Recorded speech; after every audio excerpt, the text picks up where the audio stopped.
បាទសួស្តីបងប្អូនទាំងគ្នាបាទសួស្តីបាទថ្ងៃនេះយើងមក review បាទទាក់ទងនឹងប្រភេទម៉ូតូ BMW បាទ BMW ប្រភេទcrosser បងប្អូនណាប្រភេទ crosser បាទកម្លាំងម៉ាស៊ីន 1200cc ណាបងប្អូនបាទមានឈ្មោះ model វាមានឈ្មោះថា R9T បងប្អូនណាបាទ R9T បាទឆ្នាំ014បាទ014បាទចឹងបងប្អូនចង់ចាំស្ដាប់បាទខ្ញុំ review លម្អិតណាបងប្អូនបាទបងប្អូនបាទហើយមក review បាទទៅតងនឹងបាទ BMW ប្រភេទ crosser ណាបងប្អូនបាទយើងទៅកាត់បានទេបាទវាមានឈ្មោះថា R93 ណាបងប្អូនបាទ R93 ឆ្នាំ014បាទម៉ូតូនៅខ្ចីស្អាតបាទនិយាយទៅប្រភេទនេះគេហៅប្រភេទ crosser ណាបងប្អូនប្រភេទ crosser វាប្រភេទម៉ាស៊ីនវាប្រភេទ boxer បងប្អូនណាបាទប្រភេទ boxerបងអាចមើលបញ្ជុំបានបាទប្រភេទ boxer វាមានប្រភេទប្រាំងបាទ ABS បាទ Rambo ABS ណាបងប្អូនបាទប្រភេទថាសប្រាំង2បាទមុខសងខាងបាទហើយប្រភេទនេះយើងលេងឲ្យស្រាប់ណាបងប្អូនបាទយើងលេងហៅថាបូមបាទបូមជីកូតបាទយើងអាចសេរីបានបាទប្រភេទម៉ាស៊ីនកថេកបងប្អូនណាប្រភេទម៉ាស៊ីនកថេកវានិយាយទៅវាកម្លាំងវា 1200cc វារមូលបាន110បាទសេះណាបងប្អូនបាទ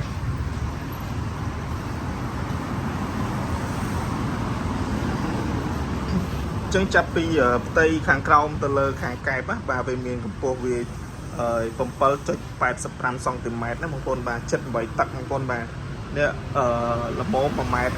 ជាងបាទយើងជិះបានមកស្រួលបាទប្រភេទម៉ូតូ BMW R9T Cross នេះបងប្អូនណា crosser នេះបាទហើយមានទម្ងន់វា222គីឡូបាទប្រភេទនេះហៅថាប្រភេទ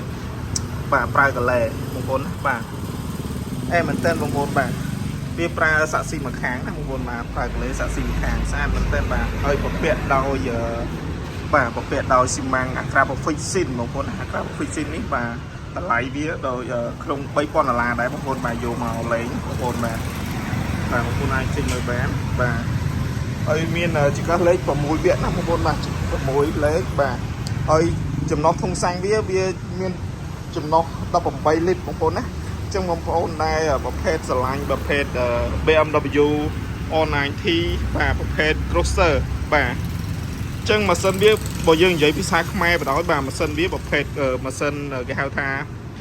ប្រភេទអ្នកប្រដាល់បណ្ដោយបងប្អូនបាទកម្លាំងវាខ្លាំងមែនទែនបងប្អូនបាទចឹងបងប្អូនដែលស្រឡាញ់បងប្អូនអាចចេញមកមើលបានបាទយើងលេងហើយបងប្អូនមានកែបស៊ីនទៀតណាបាទ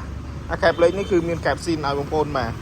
ស្រាប់បងឲ្យបងប្អូនបាទហើយកន្លះកង់គឺនឹងស្អាតថ្មីស្អាតបណ្ដោយបងប្អូនបាទយើងលេងស្រាប់បងបាទរំធុងសាំងឲ្យយើងលេងបាទយើងលេងអស់ហើយបាទទីទៀតនឹងឆេមសិនបងប្អូនស្ដាប់បាទ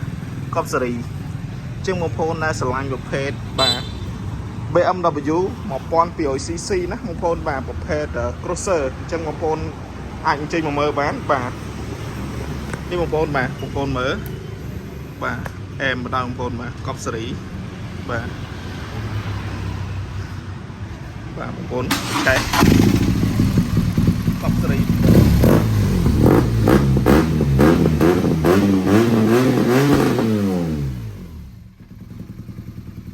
បាទទៅតងនឹងនេះគេហៅថាកន្លែងមើលខ្យល់ត្រជាក់វាបងប្អូនបាទប្រភេទម៉ាស៊ីនក្តៅម៉ាស៊ីនត្រជាក់វាលោតក្នុងនឹងឲ្យយើងមើលបាទអញ្ចឹងសួរមែនតើបាទអញ្ចឹងប្រភេទនេះគឺយើងអាចសេរីបានទៀតបងប្អូនណាបាទបូមយើងអាចសេរីបានបាទយើងលេងអស់ហើយបងប្អូនបាទខ្ចីម៉ូតូស្អាតខ្ចីធានាជូនបាទអញ្ចឹងដែលបងប្អូនដែលស្រឡាញ់ប្រភេទ BMW បាទប្រភេទម៉ូតូ crosser បាទអញ្ចឹងបងប្អូនអាចមកមើលបានបាទទៅតម្លៃបងប្អូនចាំមើល caption ខ្ញុំសរសេរលើបាទលើ caption ណាបងប្អូនអញ្ចឹងបងប្អូនអាចចេញមកមើលបានបងប្អូនចង់មកផ្លោះចង់ទិញលុយសុទ្ធឬចង់វាយដូរបងប្អូនអាចចេញមកមើលបានបាទហើយម៉ូតូនេះបញ្ជាក់បាទមានតែមួយគ្រឿងទេបាទកាត់បានតែមួយគ្រឿងទេបាទងាយកាត់បានផែនស្អាតប៉ុណ្ណឹងណាបងប្អូនបាទអញ្ចឹងអរគុណច្រើនបងប្អូនបាទជួបគ្នាវីដេអូទៀតបងប្អូនដែលមើលក្នុង YouTube បងប្អូនអាចបាទជួយ Subscribe ដើម្បីបានព័ត៌មានថ្មីៗណាបងប្អូនបាទអញ្ចឹងអរគុណច្រើន